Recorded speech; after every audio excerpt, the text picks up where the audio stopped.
socialiste, s'autoproclame président de la République du Kazakhstan sitôt que l'Union soviétique explose. Voilà d'où vient la légitimité de Nazarbayev.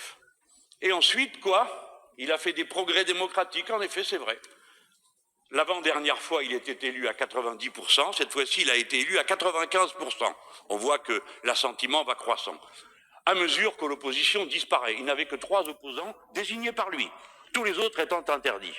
Un pays signalé dans les rapports d'Amnesty International, et comme ça a été rappelé il y a un instant, par le fait que face à une grève des ouvriers du pétrole, la solution a été de tirer dans le tas, laissant sur le carreau je ne sais combien de morts.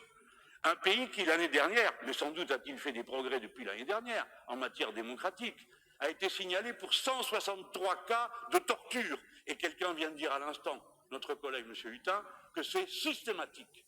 5. Non, je ne partage rien et je suis sûr que la plupart d'entre vous diraient comme moi s'ils en avaient la totale liberté d'expression. Nous ne partageons rien avec ce genre de méthode et avec ce genre de personnage. Ensuite, à l'article 240 et 243, on dit qu'on va renforcer mutuellement la coopération en matière de lutte contre le blanchiment et la corruption. Ah, mais avec qui signe-t-on ça? Avec un pays qui a à voir avec le nôtre, dans une histoire de corruption et de rétrocommission.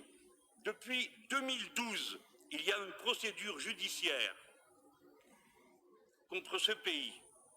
La justice française enquête, saisie de faits, citation, blanchiment en bande organisée, citation, corruption d'agents publics étrangers, citation, complicité et recel.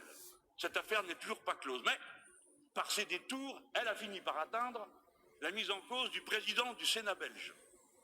La Belgique est un pays de l'Union européenne et sans doute les Belges comme nous pensent que tout ça n'est pas conforme à l'idée qu'ils se font du droit. Ce pays est classé 131e sur 176 en matière de corruption